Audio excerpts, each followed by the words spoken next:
This is the Cupra Tavascan, the second fully electric vehicle from Cupra. The first one was the Born. It's the smaller car, same platform as Volkswagen ID3. This is built on the same platform as ID5 and ID4. So exciting to be testing this today. This is a press event in Sweden for releasing this model to the market. I have the car all by myself, all alone, for a couple of hours. I will do my best to cover as much details as possible. Welcome to It's Only Electric. Let's start with the basic facts. This is a mid-size CUV, crossover or SUV, somewhere in between, measuring 4.6 meters in total length with a wheelbase of 2.8 meters. Curb weight around 2,250 kilograms. It's a all-wheel drive car, so this is the highest model, called VC or VZ. I'm not sure about the pronunciation. Delivering 286 horsepower at the rear motor and around 99 at the front. Combined output 340 horsepower, 545 newton meters of torque. Does 0 to 100 in 5.5 seconds with a top speed of 180 kilometers per hour. The VZ version doesn't only come with more power and all-wheel drive, it also comes with bigger rims, 21-inch rims, 255/40 all around, Continental Eco Contact 6. Gives the car a better and sportier look. On top of that, VZ also brings the adaptive DCC damper system from the Volkswagen company and adaptive matrix LED lights. What differentiates Cupra from the other brands in the lineup, or the siblings like Volkswagen, Seat and Skoda, for instance, is that Cupra is the more sportier and younger brand. And you can tell that by looking at the frontal design, or actually the overall design of the car. A lit up Cupra logo here at the top. Also built-in lighting here between the bonnet and the closed grille. Also some air ventilations here at the top. Makes the car look aggressive and sporty and kind of progressive. A very important design element here from Cupra seems to be the triangle shape. I mean, you have the triangle logotype, you have the triangle built into the matrix LEDs, and also triangles continuing down here on the grille. So it goes through the whole design of the car. Those triangles continues here at the optics inside the rear taillight. Also the logotype lit up here in red. Looks really nice and sporty, aggressive. A big Cupra text with the VZ logo to the right. And before we dive into the boot space and interior, let me mention some more important facts. The battery pack, it has the older big battery pack with a gross capacity of 82 kilowatt hours and a net capacity of 77. It is a NMC battery pack, so you know the drill. You charge it to 80% in the most common cases. Range 519 kilometers. That's the certified WLTP range for this battery pack. When it comes to charging, I actually ended up being a bit disappointed because the top speed for DC charging, fast charging, is 135 kilowatts. But Cupra promises a really flat charge curve, so they still manage to charge it from 10 to 80% in 28 minutes. And that's actually really good. That's a impressive time for that size of a battery. Let's move on and check the practical aspects and start with the boot capacity. 540 liters of total boot capacity. That includes these lower parts too. You have two levels for this floor, so you can lower it one step downwards. Then you get a bit of a higher loading lip, but more space. Foldable seats split into two parts, 40/60, with a clever ski latch in the middle, adding some really practical aspects to this car.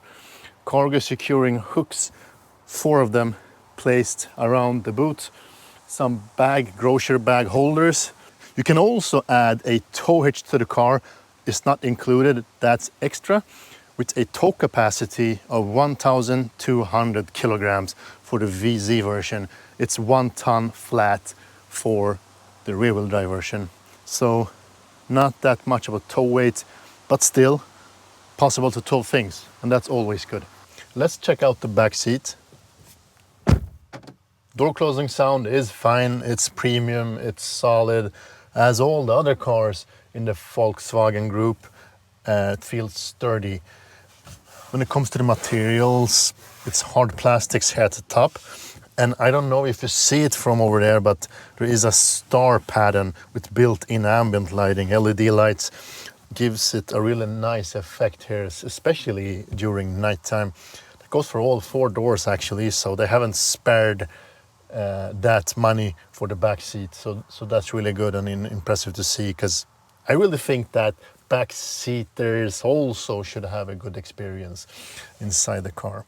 When it comes to my position and some comfort here at the back, the front seat is adjusted after my driver position. I'm 193 centimeters tall, or 6'4", and as you see, it is a bit cramped for my knees. My knees are actually touching the backrest of the front seat.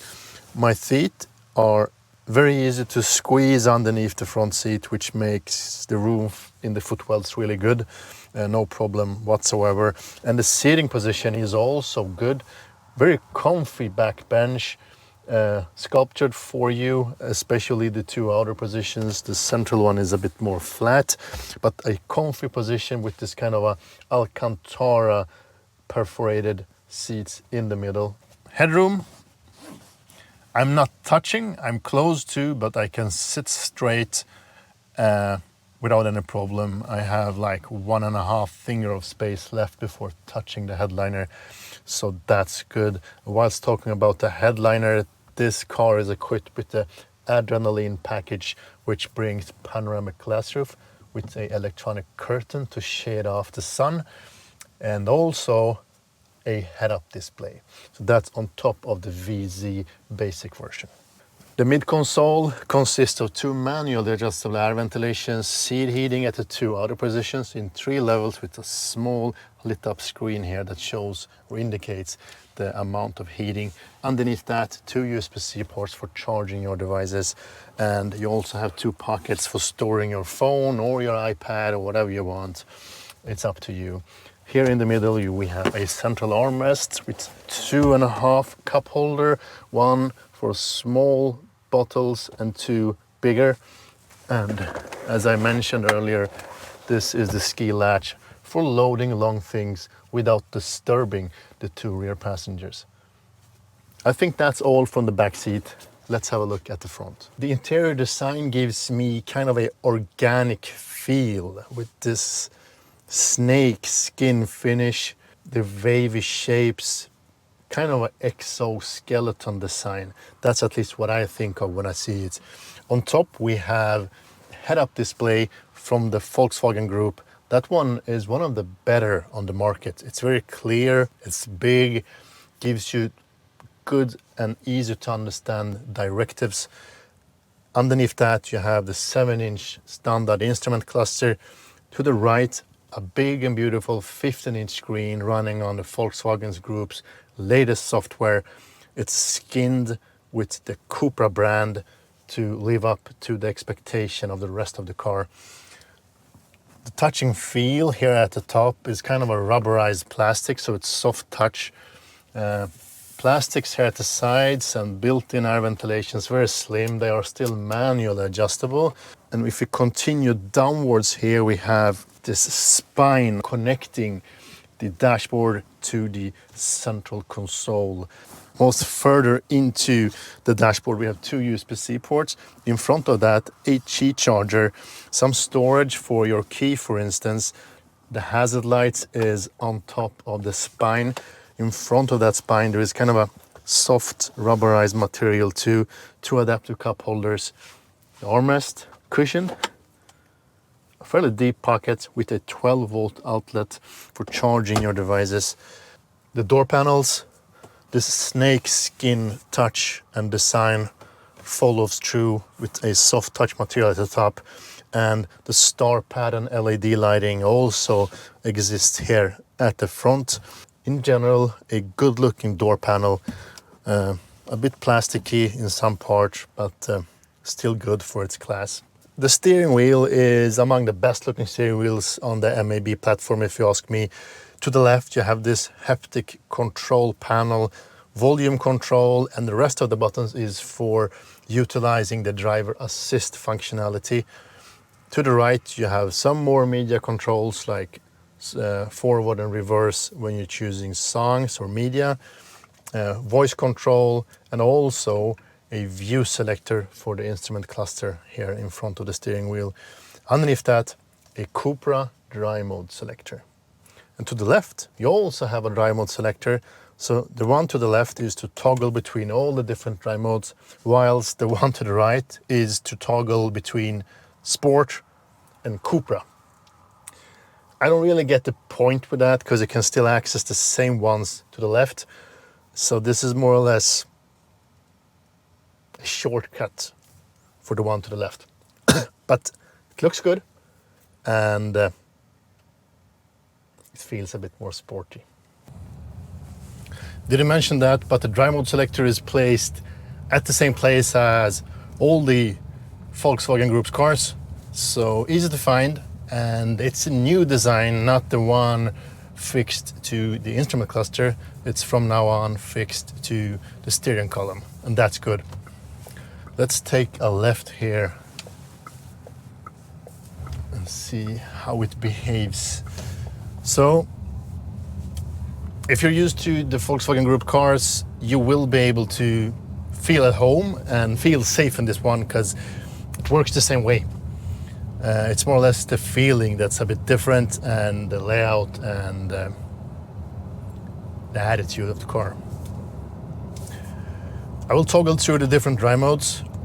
We have a dry mode called Traction, Range, that's the Eco one, Comfort, Performance, and the quickest one is Cupra. And as last, you have the individual mode. And as always, I prefer using the individual mode because that way you can customize it after your preferences, and that's always good. So that's under the menu Drive Profile. So this is all the drive modes. If you look at the settings for individual, the first thing you see is the DCC setting, and that's the stiffness of the active dampers. And it has 15 different levels. All the way to the left, level 1 or 0 is the softest one.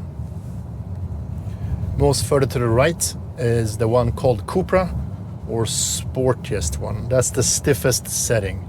Maybe a bit too stiff. But if you try that out, it's a bit curvy here, or at least I'm creating the curves currently. Perfect road for that. It's good. I mean, at the stiffest mode, you don't have that much of a body roll. That beeping, by the way, is the speed limit assist. We will turn that off.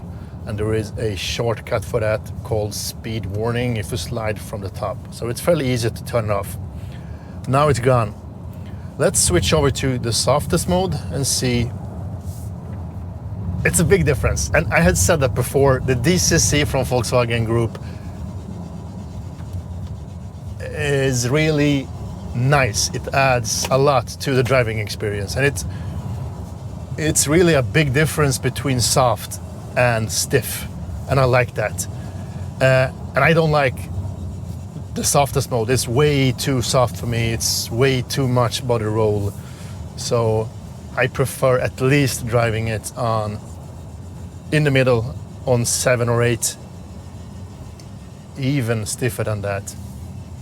Now there is some noise coming from the brake caliper shield.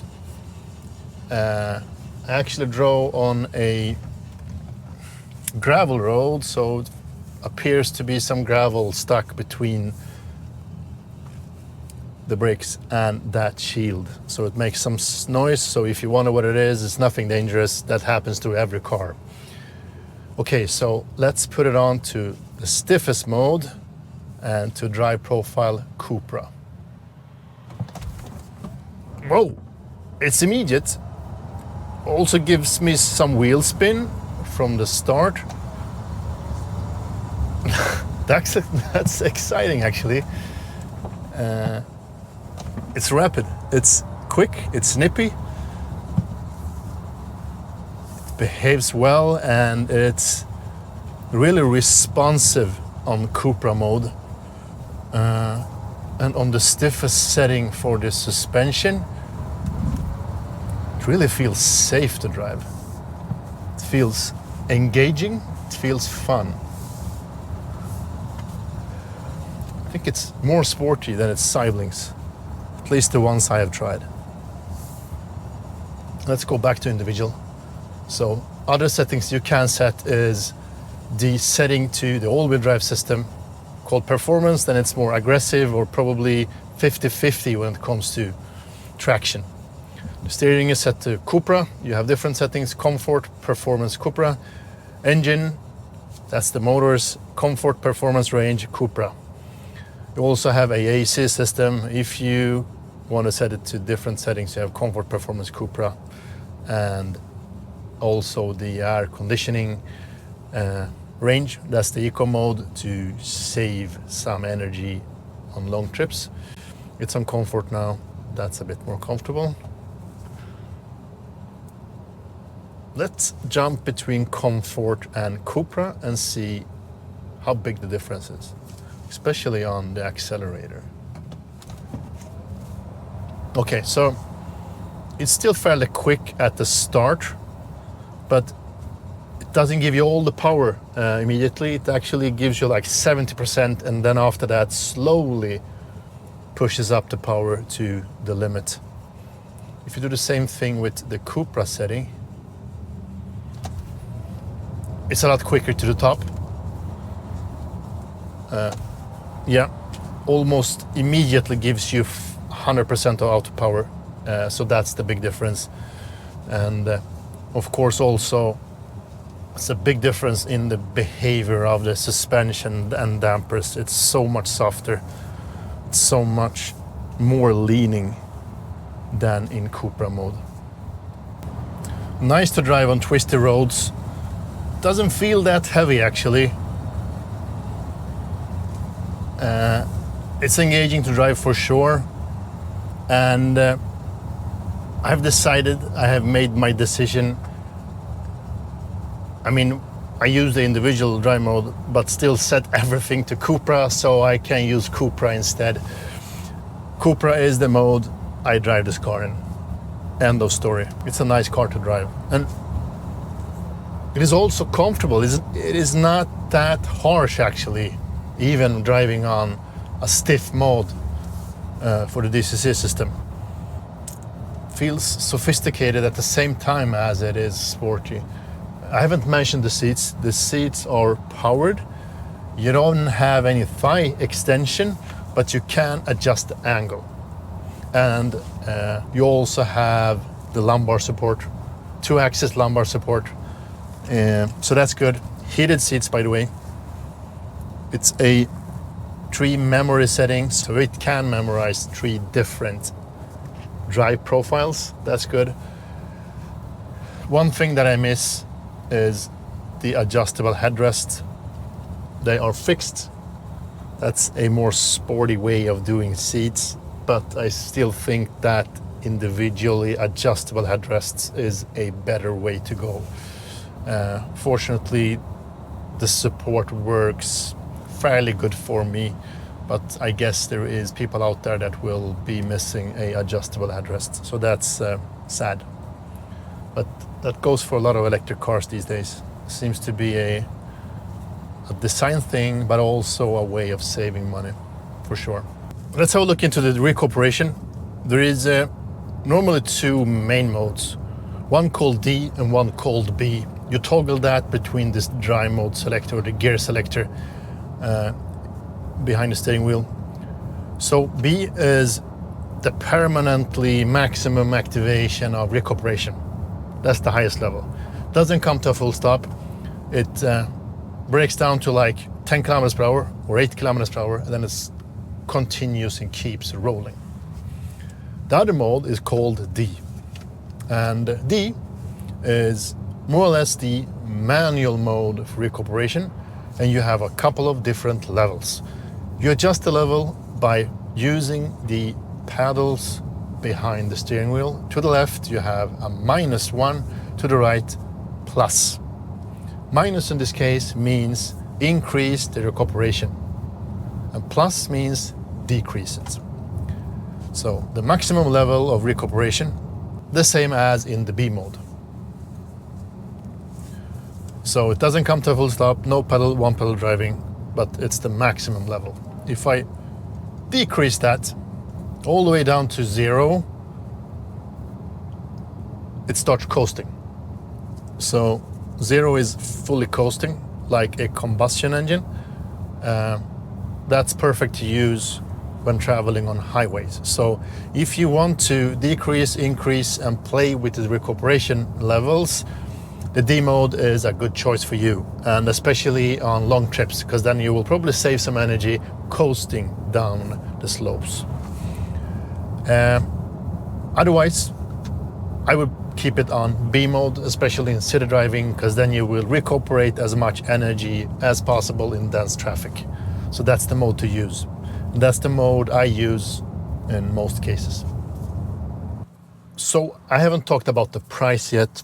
Starting price is 565,000 Swedish crowns or 53,000 euros. That's for the base version, rear-wheel drive, without the packages. I mean, it has a good standard equipment, but not everything that this one has. The glass roof, the Sennheiser sound system, etc. is not standard. You also get smaller wheels, etc.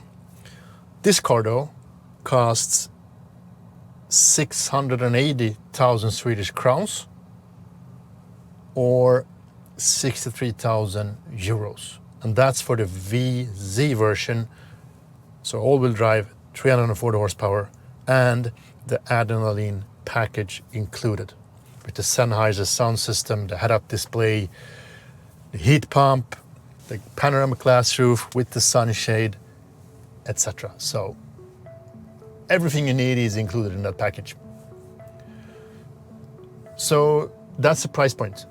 I mean, as every electric car, there is still a distance to go before they get really affordable.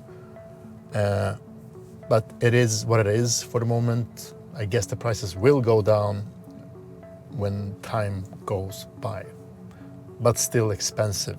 So what is my view on the Tavascan? I think this is an interesting package from Cupra here, and it really fills up kind of a gap on the market. This is a car leaning more towards younger audiences, customers. I think the main downsides I can see is the interior materials. I think it's a bit too much hard plastic. They could have gone for a bit more premium materials. I mean, at the end, it's not a cheap car. And another Achilles heel is the sound system. I mean, this one is running the Sennheiser sound system, but doesn't sound Sennheiser-ish. Let me put it that way. It's not a premium sound system. I would have wanted them to go for a better sound image in the car. That's just me. So this is, according to me, the best iteration yet built upon the MEB platform. I mean, the 340 horsepower, that's a good addition.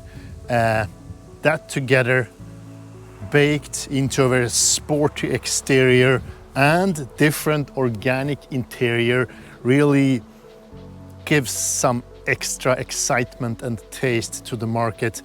And that's also backed up by a fun and exciting driving experience. I mean, this car is fun to drive. It doesn't feel that heavy, even if it is heavy. I mean, 2.2 tons above that. But you forget that when you drive the car, and it's really fun to drive and engaging, and the power never feels too less. So what do you think about the Cupra Tavascan? Is this the best iteration yet? Let me know in the comments below. Let us have a discussion.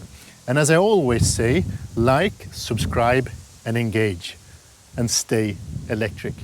Thank you for watching. Speak to you soon.